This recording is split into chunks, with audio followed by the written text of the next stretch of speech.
नमस्कार. सुदगिल संवाद आंबटगोड या चॅनलमध्ये आपणा सर्वांचे हार्दिक स्वागत. या चॅनलची निर्मितीच मुळात कल्याण डोंबिवली परिसरातील नामवंत व्यक्तींचा प्रवास आणि त्यांची वाटचाल आपणापर्यंत पोहोचवणे हा आहे. चला तर मग आजच्या या गप्पांना आपण सुरुवात करूया. आणि आज मला सांगायला आवडेल की आज आपण आलेलो आहोत खिडकी वडा, हे जे वजे बंधू जे आहेत त्यांच्या घरी आलेलो आहे. आणि पुन्हा एकदा सांगायला आवडेल की खिडकी वडा ज्यांनी सुरू केला, खिडकी वड्याचे जे जनक आहेत त्या मावशींशी आपण आज गप्पा मारणार आहोत की ज्यांनी हा खिडकी वडा सुरू केला आणि आज तो एवढ्या मोठ्या नाव त्याचं झालेलं आहे की 7 समुद्रापर्यंत त्याचा मसाला आणि याची ख्याती झालेली आहे. तर नमस्कार, आमच्या सुदगिल संवाद आंबटगोड या चॅनलमध्ये आपलं मावशी मला एक सांगा की तुमचं लग्न कधी झालं या वजेंबरोबर? 68 साली झालं. 68. पण साधारण महिना वगैरे आठवतो का तुम्हाला? 6 डिसेंबर 68. अच्छा, 6 डिसेंबर 1968 साली या मावशींचं वझेंबरोबर लग्न झालं. मला सांगा, तुम्ही हा वड्याचा जो बिझनेस सुरू केला, हा त्या काळी सुरू केल्यानंतर तुम्हाला कशासाठी हा वाटला करावा असा? म्हणजे काहीतरी पैशाचं साधन पाहिजे. काय नोकरीमध्ये एवढा पैसा पुरत नव्हता. मग आता काय करायचं वगैरे. तर तेव्हा आम्ही दोघांनी ठरवलं आपण काहीतरी व्यवसाय करूया. ते व्यवसायामध्ये दुसरा कोण भांडवल नाही, काही नाही, जागा नाही कुठे दुकान टाकायला आपली स्वतःची. म्हणून आम्ही ठरवलं की घरीच आपण काहीतरी व्यवसाय आपला चालू करूया. पण कुठला व्यवसाय चालू करायचा ते आम्ही दोघांनी ठरवलं आपण वड्याचाच धंदा चालू करूया. आणि ते असं चालू केलं घरामध्ये. पण वड्याचा बिझनेस करावा किंवा 2 पैसे कमवावे ही अशी वेळच का आली? वेळ म्हणजे लग्नासाठी कर्ज घेतलं होतं भावाकडनं आणि त्यांनी सांगितलं ते 6 महिन्यात फेडायचं. बरं. पण ते शक्य नव्हतं 6 महिन्यात फेडणं. किती एवढं मोठं कर्ज होतं ते? 5,000 रुपये फक्त कर्ज होतं. अच्छा, कुठल्या साली? 69 साली. अच्छा. म्हणजे 68 साली लग्न झालं आणि डिसेंबरला. बरं. आणि 69 मध्ये 2-4 महिन्यामध्ये ते कर्ज फेडायचं होतं सगळं. म्हणजे लग्नाची हळद उतरल्या तुम्ही बिझनेस मध्ये उतरले? लगेच चालू केला. बाप. पण मला लहानपणापासून कामाची खूप सवय असल्यामुळे, कष्टाची सवय असल्यामुळे आणि नुसतं बसून हे जे आवडायचं नाही, ते काहीतरी व्यवसाय आपण करायला पाहिजे किंवा नोकरी करायला पाहिजे असं करून तो व्यवसाय मी चालू केला. व्यवसाय चालू केल्यावर घरातून पण सगळ्यांना वाटलं बाबा हा धंदा तू चालू करतोयस पण ते हा योग्य नाही. पण आम्ही तर कोणाचं ऐकलं नाही. आम्ही आपला व्यवसाय आपला चालू ठेवला. तुम्हाला असं त्या काळी वाटलं होतं का की आज हा जो तुम्ही काय वड्याचा बिझनेस चालू केलाय तो एवढा मोठा पसरेल, आज 7 समुद्रापार तुमचा खिडकी वडा नावाने वडा पोहोचेल, असं कधी वाटलं होतं का? नाही, आम्ही ठरवलं होतं कर्ज फिटलं की धंदा बंद करायचा, म्हणजे व्यवसाय आपला असं ठरवलेलं होतं. तर मी त्यांना म्हटलं आता नंतर मिलमध्ये कामाला होते ते क्लर्क म्हणून, तर त्यांचा संप चालू झाला. अच्छा. मिलचा.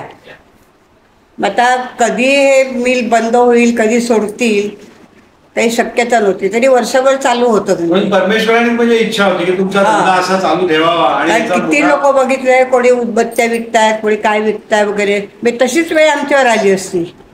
नोकरीच नाही म्हटल्यावर व्यवसाय करणार काय नाही. आमचा हा धंदा जोडीला. आता कसं वाटतंय? आता एकदम म्हणजे मला स्वप्नासारखं वाटतंय की आपण हे केलेलं आहे ते खरंच आपणच केलं का मागे वळून बघितलं तर. समाधानी आहात. तर ते सकाळी 6 वाजता कामावर जायचे. कोहिनूर मिलला कामाला होते, क्लर्क होते त्याचे. अच्छा. आणि मग संध्याकाळी तिथे येईपर्यंत मी तयारी सगळी करून ठेवायची. सगळं मसाला आणायचा, कुटायचा, सगळं सगळा बाजार हाट वगैरे सगळा तुमच्याचकडे. बटाटे उकडून ठेवायचे सगळे, कढईमध्ये तेल तापत ठेवायचं, सगळी तयारी करायची. चहा सुद्धा तयार करून ठेवायचा. क्या बात आहे. आल्या लगेच चालू. लगेच चहा प्यायला की लगेच ते स्वतः तळायला बसायचे. एक मुलगा फक्त विकायला ठेवलेला होता. हा हा कारण त्यावेळेला बायकांनी बाहेर येणं ते बरोबर, ती संस्कृती नव्हती आपली. आणि मला ते बाहेर येऊ पण द्यायचं नाही. अच्छा, काय करायचं ते घरात तू काम कर, बरोबर. पण समोर नाही यायचं, खिडकीच्या समोर कधी अच्छा आले अच्छा नाही अच्छा. कधी. मग त्यावेळेला म्हणजे मला म्हणायचं की जे काही तुम्ही त्यावेळेला सुरुवात केला त्यावेळेला तुम्ही खिडकीतनच विकला म्हणून याला खिडकी वडा नाव असं आहे का? लोकांनी सुरुवात केली. आणि अच्छा. पहिलं नुसतं बटाटा वडा विक्री केंद्र अच्छा असंच नाव दिलेलं होतं. अच्छा पण लोक आपल्या खिडकी वडा म्हणायला लागले सगळेजण. तर आम्हाला ती पहिल्यांदा कळलंच नाही बघ का लोक खिडकी वडा म्हणतात. मग सांगायला लागले सगळ्या मोलकरणी कामवाल्या सांगायचं तर अहो आमच्या बाईंनी आज खिडकी वडा आणला. म्हटलं खिडकी वडा म्हणजे काय? क्या बात आहे. तर अहो तुम्ही खिडकीतून वडे विकता ना. अच्छा अच्छा, म्हणजे जनसामान्यांनी हे खिडकी वडा हे नाव सुचवलेलं आणि ठेवलेलं आहे, जे तुम्हालाही माहिती नव्हतं की याचं बारसं यांनी अशा पद्धतीने या वड्याचं केलेलं आम्ही आहे. त्या खिडकी वडाच नाव कायम ठेवलं. क्या बात आहे.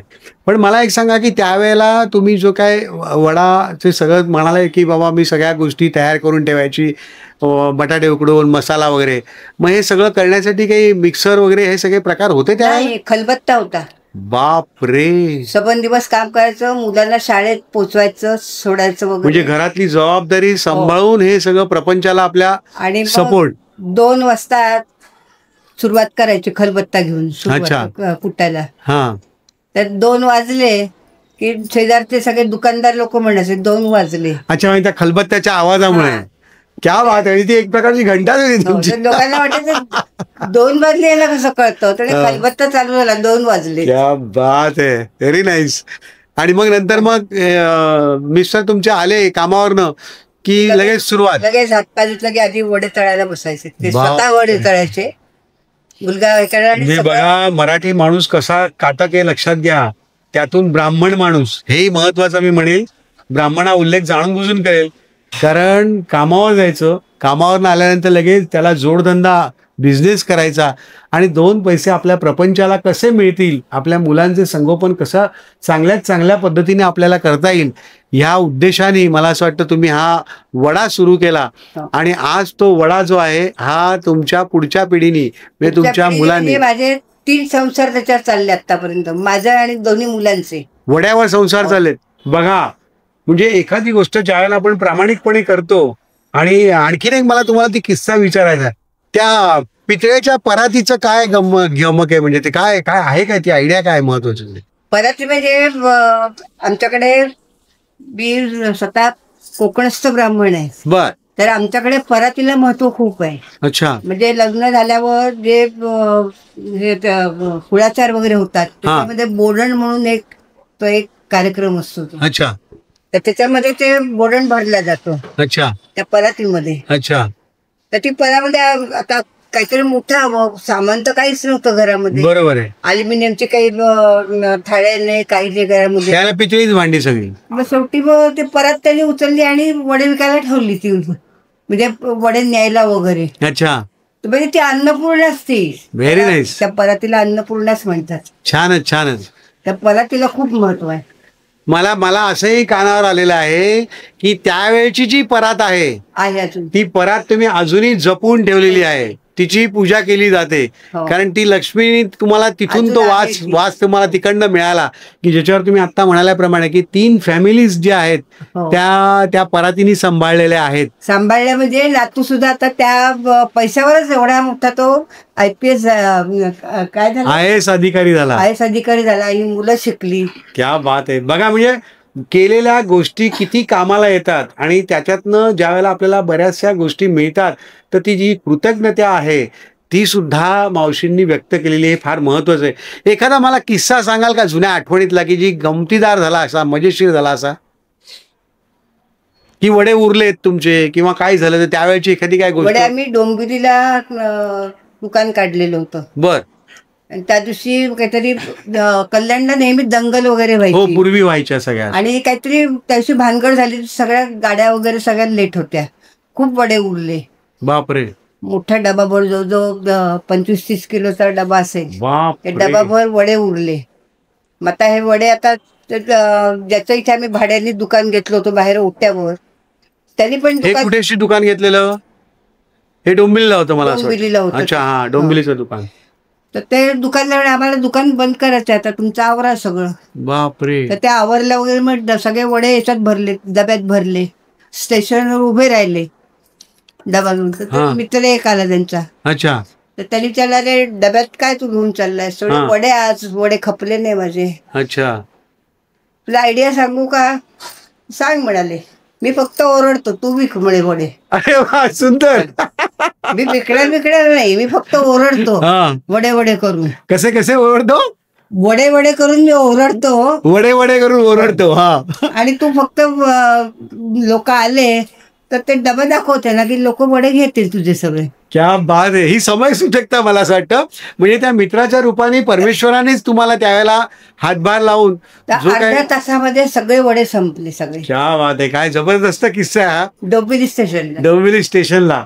हे खरोखर सांगतो की एखाद्याने प्रामाणिकपणे चांगल्या उद्देशाने जर का काम केलं तर त्याला जनता आणि परमेश्वर देखील सहकार्य करतो. हे जिवंत उदाहरण आहे.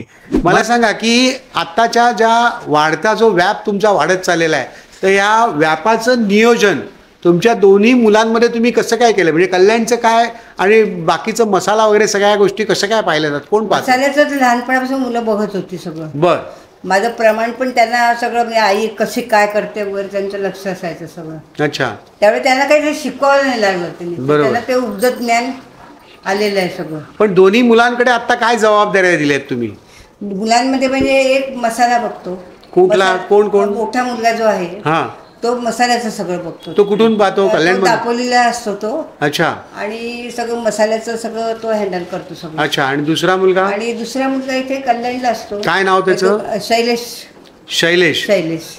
मग मला असं वाटतं की आपण त्या दोन्ही मुलांच्याकडे आता जावं आणि कशा पद्धतीने त्यांनी आता जो तुमचा उद्योग आहे, जो व्यवसाय आहे तो सांभाळलाय, ते त्यांच्याकडनंच जाणीव करून घ्यावं. हा, ते व्यवस्थित, माझ्यापेक्षा ते व्यवस्थित सांगतात. नाही, आणि त्यांच्याकडनं आम्हाला बघायला पण मिळेल ना की तुमचं कसं प्रोडक्शन केलं जातं, काय केलं जातं, याची माहिती आम्हाला आमच्या सगळ्या चॅनलचे जे लोक पाहणारे जे आहेत, आमचे रसिक प्रेक्षक आहेत, यांना सगळ्यांना दाखवता येईल.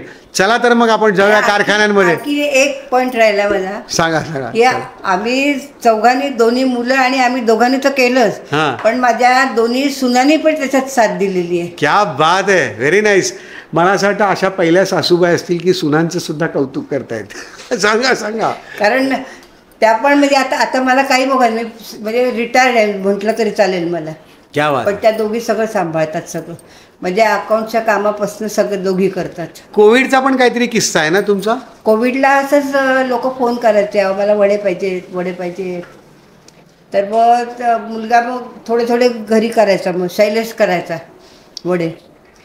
पण घरामध्ये आणि दुकानात थोडा फरक पडतो. तेलाचा धूर होतो. सोसायटी आहे, परत सोसायटीतल्या पण भानगडी येऊ शकतात.